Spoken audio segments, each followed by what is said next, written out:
나는 그분을 언제나 선생님이라고 불렀다. 그래서 여기서도 그냥 선생님이라고만 쓰고 본명은 밝히지 않겠다. 그렇게 하는 것은 그분의 이름이 세상에 오르내리는 것을 꺼려서라기보다 그러는 편이 내게는 더 자연스럽기 때문이다. 나는 그분에 대한 기억을 되살릴 때마다 선생님 하고 부르고 싶어진다. 펜을 들어도 마찬가지다. 거리감이 느껴지는 머리글자 같은 것으로 대신할 마음도 전혀 없다. 내가 선생님과 알게 된 것은 가마쿠라에서였다. 그때 나는 아직 한창 혈기왕성한 학생이었다. 여름방학을 이용하여 해수욕장에 간 친구로부터 꼭 놀러오라는 엽서를 받고 여비를 약간 마련해서 가보기로 했다. 돈을 마련하는데 2, 3일이 걸렸다. 그런데 내가 가마쿠라에 도착한 지 사흘도 안 돼 나를 불러들인 친구는 고향으로 급히 오라는 전보를 받았다. 전보에는 어머니가 병환 중이라고 적혀 있었지만 친구는 그 말을 믿지 않았다. 친구는 그 전부터 고향에 있는 부모에게서 내키지 않는 결혼을 강요받고 있었던 것이다. 현대의 관습으로 봤을 때 그는 결혼하기에는 너무 어렸다. 게다가 가장 중요한 상대방이 마음에 들지 않았다. 그래서 여름방학이 되면 의당 고향으로 돌아가야 했으나 가지 않으려고 일부러 도쿄 근교 해수욕장에서 놀았던 것이다. 그는 내게 전보를 보여주면서 어떻게 하는 게 좋겠느냐고 상담했다. 나로서는 어떻게 하는 게 좋을지 판단이 서지 않았다. 하지만 정말로 모친이 병중이라면 당연히 돌아가야 할 터였다. 그래서 그는 결국 고향으로 돌아가 버렸다. 기껏 놀러온 나는 외톨이가 되었다. 계약을 하려면 아직 멀었기 때문에 가마쿠라에 더 머물든 돌아가든 상관없던 나는 묵고 있던 숙소에서 당분간 조금 더 지내기로 했다. 친구는 주고쿠 지방 어느 자산가의 아들이라 돈에 구애받진 않았지만 학교도 학교였고 나이도 나이인지라 생활 수준은 나와 별반 다르지 않았다. 그래서 혼자 남게 된 나는 새로 적당한 숙소를 찾아야 하는 수고는 덜 수 있었다. 숙소는 가마쿠라에서도 후미진 곳에 있었다. 당구라든가 아이스크림 같은 신식 문물을 접하려면 긴 논두렁길을 하나 지나가야만 했다. 인력거로 가도 20세는 주어야 했다. 그래도 개인 별장은 여기저기 몇 채나 있었다. 무엇보다 바다가 바로 코앞에 있었으므로 해수욕을 하기에는 안성맞춤이었다. 나는 매일 수영하러 바다로 갔다. 오래되어 거무스름해진 초가집 사이를 빠져나가 해변으로 내려가면 이 주변에 도회지 사람들이 이만큼이나 있었나 싶을 정도로 모래사장은 피서를 온 남녀들로 바글거렸다. 어떤 때는 바닷속이 대중 목욕탕처럼 까만 머리통으로 우글거릴 때도 있었다. 그 중에 아는 사람 하나 없는 나도 이런 북적이는 분위기에 휩싸여 모랫바닥에 엎드리거나 파도가 무릎에 부딪히는 물가를 뛰어다니면 유쾌해졌다. 나는 실로 그런 북새통 속에서 선생님을 발견한 것이다. 그 당시 해안가에는 휴게소가 2군데 있었다. 나는 어쩌다 보니 그중 한 곳을 자주 이용했다. 하세 근방에 큰 별장을 소유하고 있는 사람들과 달리 전용 탈의실을 갖지 못한 이 부근의 피서객들에게는 반드시 그런 공동 탈의실 같은 곳이 필요했다. 사람들은 여기에서 차도 마시고 휴식도 취했으며 수영복을 빨아달라고 맡기거나 염분기가 남은 몸을 씻기도 하고 모자나 양산을 맡기기도 했다. 수영복이 없는 나도 소지품을 도난당할까 걱정되어 바다로 갈 때마다 그 휴게소에다 전부 맡겨두곤 했다. 내가 그 휴게소에서 선생님을 봤을 때는 선생님이 막 옷을 벗고 바다에 들어가려던 참이었다. 나는 그때 반대로 바람을 맞으며 젖은 몸으로 물에서 나왔다. 우리 둘 사이에는 눈앞을 가리는 수많은 까만 머리통이 움직이고 있었다. 특별한 사정이 없었다면 나는 끝내 선생님을 못 봤을지도 모른다. 그 정도로 해변이 혼잡하고 정신이 없었는데도 내가 바로 선생님을 눈여겨보게 된 것은 선생님이 한 서양인과 함께 있었기 때문이다. 그 서양인의 유난히 흰 피부가 휴게소에 들어서자마자 바로 내 주의를 끌었다.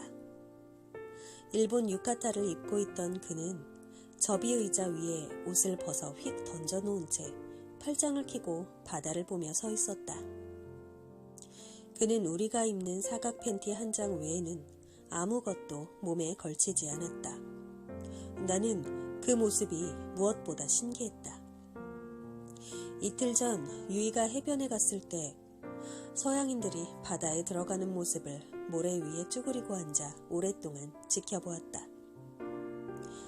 내가 엉덩이를 대고 앉은 곳은 조금 높은 언덕이었는데 바로 그 옆이 호텔 뒷문이어서 내가 가만히 앉아있는 동안 꽤 많은 남자들이 바닷물을 뒤집어 쓰려고 나왔지만 몸과 팔과 허벅지를 내놓은 사람은 아무도 없었다. 여자들은 특히 더 몸을 가렸다. 대부분 젓갈색이나 짙은 청색, 쪽색의 고무 수영모를 머리에 쓰고서 파도 사이사이를 둥둥 떠다녔다. 그런 모습을 목격한 지 얼마 안 된 내 눈에는 사각 팬티 한 장만 입고 버젓이 사람들 앞에 서 있는 그 서양인이 너무나도 희한하게 보였다. 그는 이윽고 옆을 돌아보더니 허리를 구부리고 있는 일본인에게 뭐라고 한두 마디 건넸다. 그 일본인은 마침 모래 위에 떨어진 수건을 주워 올리던 참이었는데 주워들자마자 바로 머리에 감싸매고는 바다 쪽으로 걸어가기 시작했다. 그 사람이 바로 선생님이었다. 나는 순전한 호기심에서 나란히 바다로 향하는 두 사람의 뒷모습을 지켜보았다. 그들은 곧장 파도 속으로 발을 들여놓았다.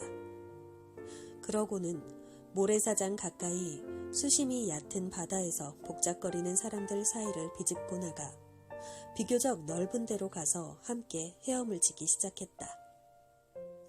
머리가 작게 보일 때까지 멀리 헤엄쳐갔다.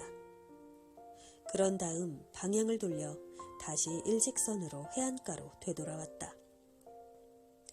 휴게소로 돌아와 우물물로 씻지도 않은 채 몸을 닦고 기모노를 입더니 금세 어디론가 가버렸다. 그들이 나간 뒤 나는 원래 앉았던 접이의자에 걸터앉아 담배를 피웠다. 그리고 바다를 바라보며 선생님을 생각했다. 아무래도 어디선가 본 적 있는 얼굴이란 생각이 자꾸만 들었다. 하지만 언제 어디서 만난 사람인지는 도무지 기억이 나지 않았다. 그 당시 나는 한가로웠다기보다는 무료에 죽을 지경이었다. 그래서 다음 날도 또 선생님을 만난 시간을 가늠해 일부러 휴게소까지 나가보았다. 그런데 서양인은 오지 않고 선생님 혼자 밀짚 모자를 쓰고 들어왔다. 선생님은 안경을 벗어 탁자 위에 놓고는 곧장 수건으로 머리를 감싸더니 총총히 바다로 향했다. 선생님이 어제와 마찬가지로 북적거리는 피서객들 사이를 빠져나가 혼자서 헤엄을 치기 시작했을 때 갑자기 그 뒤를 따라가고 싶은 충동이 일었다. 나는 바닷물을 머리 위까지 튀기며 꽤 깊은 곳까지 가서 선생님을 목표로 두 팔을 번갈아 뻗으며 헤엄치기 시작했다.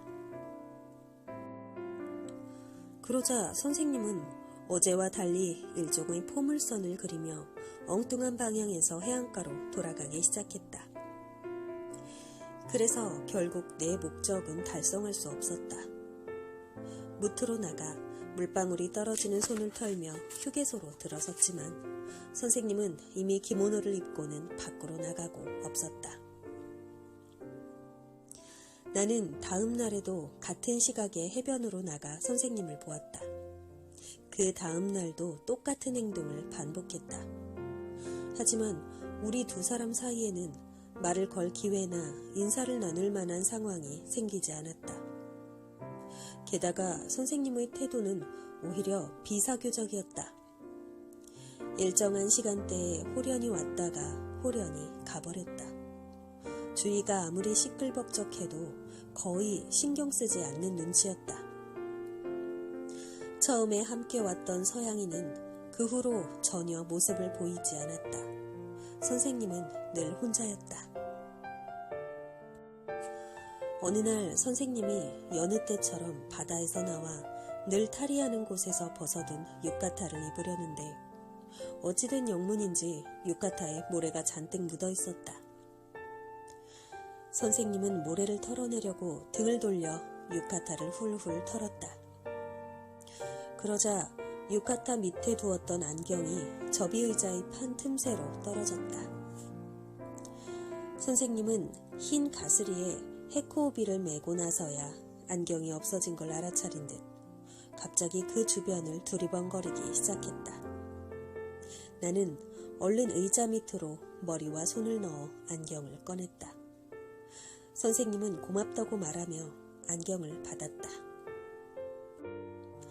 다음 날 나는 선생님을 뒤따라가 바다에 뛰어들었다. 그리고 선생님과 같은 방향으로 헤엄쳐 갔다. 바다로 200m 남짓 나가서 선생님은 뒤를 돌아보고 내게 말을 걸었다.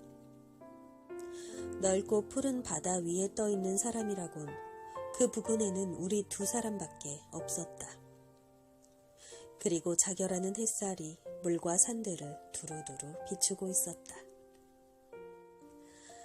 나는 바닷속에서 자유와 환희로 가득 찬 근육을 움직이며 신나게 헤엄쳤다. 한편 선생님은 팔다리의 움직임을 딱 멈추고 하늘을 바라보며 물결 위에 누워 있었다. 나도 그대로 따라했다. 파란 하늘이 눈이 시릴 정도로 강렬한 색을 내 얼굴에 쏟아부었다. 기분이 참 좋은데요? 하고 나는 큰 소리로 말했다. 잠시 후 바닷속에서 일어나듯이 자세를 바꾼 선생님이 이제 그만 갑시다 하고 말하며 재촉했다. 비교적 체력이 좋았던 나는 좀 더 물속에서 놀고 싶었다. 하지만 선생님의 돌아가자는 말에 얼른 예, 가죠 하고 흔쾌히 대답했다. 그리하여 우리는 왔던 길을 다시 헤엄쳐 해변으로 되돌아왔다. 그때부터 나는 선생님과 가까워지게 되었다. 그러나 그때까지 선생님이 어디에 머무는지는 몰랐다. 그로부터 이틀이 지난 사흘째의 오후였으리라. 선생님과 휴게소에서 마주쳤을 때 선생님은 불쑥 내게 여기서 오래 머물 생각인가요? 하고 물었다. 별 생각 없이 지내던 나는 그 물음에 즉각 대답할 만한 말을 머릿속에 준비해두지 못했다. 그래서 아직 어떻게 할지 모르겠습니다. 라고 답했다. 그러나 싱긋이 웃고 있는 선생님의 모습을 보자 나는 갑자기 무안해졌다. 선생님께서는요? 하고 되묻지 않을 수 없었다. 그때 내 입에서 튀어나온 선생님이란 말이 그 호칭의 시초였다. 나는 그날 밤 선생님의 숙소를 방문했다.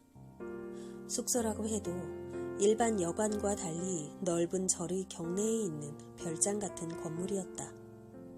거기에 사는 사람들이 선생님의 가족이 아니라는 것도 알게 됐다. 내가 선생님 하고 부르자 선생님은 쓴웃음을 지었다. 그래서 나는 연장자를 그렇게 부르는 버릇이 있다고 변명했다. 지난번에 같이 있던 서양인에 대해서도 물어보았다. 선생님은 그의 별난 점이랑 이제 가마쿠라에는 없다는 이야기 등을 하던 끝에 일본인과도 별로 교제가 없는 자신이 그런 외국인과 가깝게 지냈다는 게 신기하다는 말도 했다. 나는 마지막에 선생님에게 선생님을 어디선가 뵌 적이 있는 것 같은데 도무지 생각나지 않는다고 했다. 젊은 나는 그때 은근히 상대방도 나와 같은 느낌을 가지고 있지는 않을까 기대했다. 그래서 내심 선생님의 대답을 대충 예상해 두었다.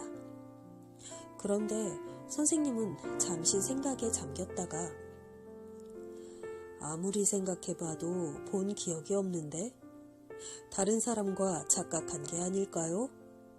라고 되물어 나는 어쩐지 실망스러웠다. 그달 말에 나는 도쿄로 돌아왔다.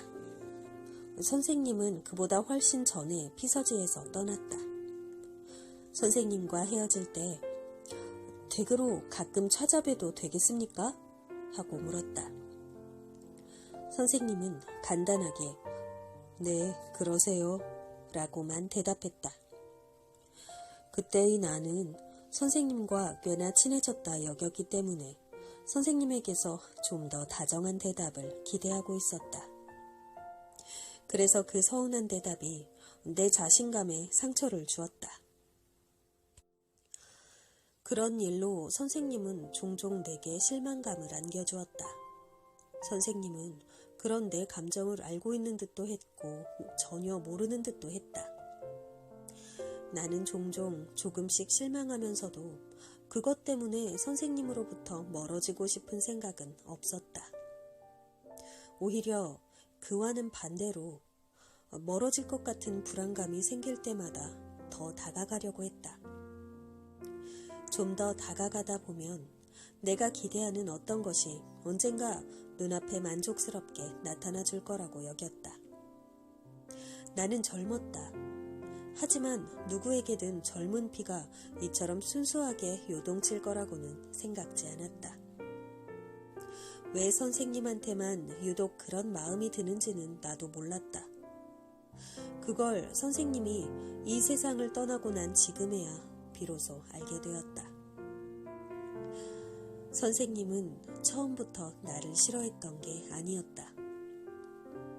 선생님이 종종 내게 보인 무뚝뚝한 대답이나 냉정해 보이던 몸짓은 나를 멀리하려는 불쾌감의 표현이 아니었다.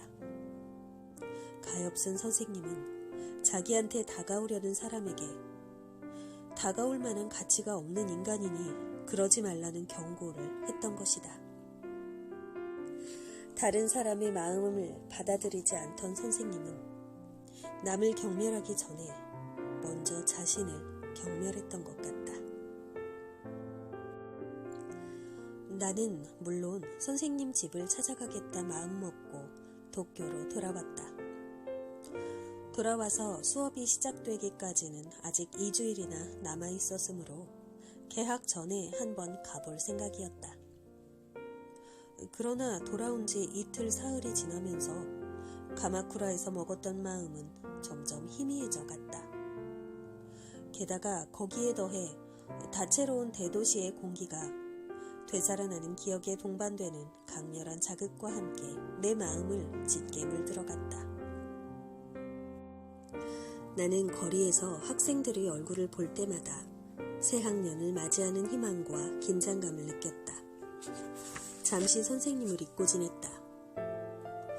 수업이 시작되고 한 달 정도가 지나자 긴장의 고삐가 풀리기 시작했다. 나는 뭔가 허한 표정으로 거리를 돌아다녔다. 뭔가 찾는 심정으로 방 안을 둘러보았다. 내 머릿속에는 다시금 선생님의 모습이 떠올랐다. 다시 선생님이 보고 싶어졌다. 처음 선생님 집을 방문했을 때 선생님은 집에 없었다. 두 번째로 방문한 건 그 다음 주 일요일이었다고 기억한다. 파란 하늘이 몸에 스며들 것만 같은 화창한 날씨였다. 그날도 선생님은 집을 비웠다. 가마쿠라에 머물 때 선생님은 본인 입으로 거의 집에 있는 편이라고 말했다. 오히려 외출하는 걸 싫어한다는 말도 했었다. 2번이나 와서 2번 다 허탕친 나는 그 말을 떠올리며 마음 한구석에서 영문 모를 불만을 느꼈다. 나는 바로 되돌아 나오지 못했다. 하녀를 쳐다보며 잠시 머뭇거리면서 그냥 서 있었다. 요전에 명함을 받은 걸 기억한 하녀는 나에게 기다리라고 하더니 다시 안으로 들어갔다. 그러더니 사모님으로 보이는 여인이 대신 나왔다. 아름다운 부인이었다. 사모님은 선생님의 행선지를 내게 자세히 가르쳐 주었다. 선생님은 매달 이날이 오면 꽃을 들고 조시가야 묘지에 있는 어느 고인을 찾아가곤 한다고 했다. 방금 나가셨는데 10분이나 됐나 모르겠네요. 하고 사모님은 안 됐다는 듯이 말했다. 나는 가볍게 인사하고 밖으로 나왔다. 번화가 쪽으로 100m 남짓 걷다가 산책도 할 겸 조시가야로 가봐야겠다는 생각이 들었다. 선생님을 만날 수 있을까 없을까 호기심도 발동했다. 그래서 즉각 발길을 돌렸다. 나는 묘지 앞에 있는 모밭 왼편으로 돌아 단풍나무가 양쪽으로 늘어선 넓은 길을 따라 걸어 들어갔다. 그러자 그 길가에 보이는 찻집에서 선생님 같은 사람이 휙 밖으로 나왔다. 난 그 사람의 안경테에 햇빛이 반사되는 게 보일 만큼 가까이 다가갔다.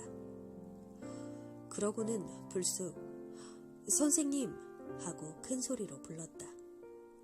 선생님은 문득 걸음을 멈추고 나를 쳐다봤다. 어떻게... 선생님은 똑같은 말을 2번이나 되풀이했다. 그 말은 괴괴한 대낮에 기이한 어조로 반복되었다. 나는 선뜻 대답이 나오지 않았다. 내 뒤를 쫓아온 건가요? 어떻게... 선생님은 오히려 침착했다. 목소리도 차분했다. 그렇지만 그 표정에는 뭐라 형용할 수 없는 어떤 그늘이 드리워져 있었다. 나는 어떻게 여기까지 오게 되었는지 선생님에게 설명했다. 누구의 묘에 갔는지 아내가 그 사람의 이름도 말하던가요? 아니요, 말씀 안 하셨는데요. 그랬군요. 그렇겠죠. 그건 말할 리가 없죠. 처음 만난 사람인데 말할 필요가 없을 테니까. 선생님은 그제야 이해가 된 모양이었다. 그러나 나는 도통 그 의미를 알 수 없었다.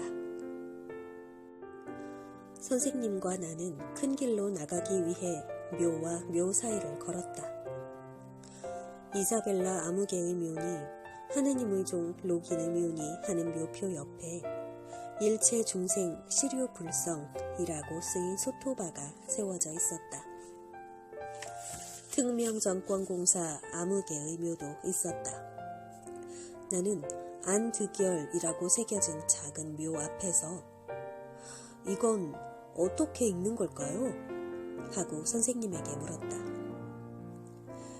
안드레라고 읽으라는 거겠죠. 라며 선생님은 쓴웃음을 지었다. 선생님은 이런 묘표들이 보여주는 각양각색의 양식에 대해 재미도 아이러니도 나만큼 느끼지 못하는 듯 했다. 내가 둥그런 묘석이나 기름한 화강한 비석을 가리키며 연신 이러쿵저러쿵 떠드는 걸 처음에는 묵묵히 듣고 있더니 끝내는 학생은 죽음에 대해서 아직 진지하게 생각해 본 적이 없군요. 라고 말했다. 나는 입을 다물었다.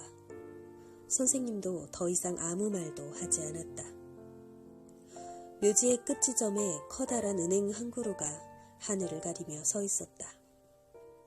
그 밑으로 왔을 때 선생님은 높이 뻗은 우듬지를 올려다보며 조금만 더 있으면 멋질 겁니다. 이 나무가 완전히 노랗게 물들어 이 주변은 온통 황금빛 낙엽으로 뒤덮이게 되지요. 라고 말했다. 선생님은 한 달에 한 번은 반드시 이 나무 아래를 지나는 것이다. 저 앞에서 울퉁불퉁한 지면을 고르며 새로운 묘를 만들고 있던 사내가 괭이 든 손을 쉬면서 우리를 쳐다봤다. 우리는 거기서 왼쪽으로 돌아 바로 큰 길로 나갔다. 이제부터 어디로 가야겠다는 목적이 없던 나는 그저 선생님이 가는 방향으로 따라갔다. 선생님은 평상시보다 말수가 적었다. 하지만 별로 거북스럽지 않았기 때문에 함께 천천히 걸었다. 바로 댁으로 가세요? 네, 별로 들를 곳도 없으니까요. 우리는 또다시 묵묵히 남쪽으로 비탈길을 내려왔다. 선생님 댁 묘가 아까 거기 있는 건가요? 하고 내가 또다시 말을 꺼냈다. 아니요. 어느 분의 묘가 있는데요? 친척분의 묘인가요? 아니요. 선생님은 그렇게만 대답했다. 나도 더 이상 묻지 않았다. 그랬는데 100여 미터쯤 걸어갔을 때 선생님이 갑자기 그 얘기를 다시 꺼냈다. 거기엔 내 친구의 묘가 있어요. 친구분의 묘를 매달 찾아가시는 겁니까? 그래요. 그날 선생님은 더 이상 말하지 않았다.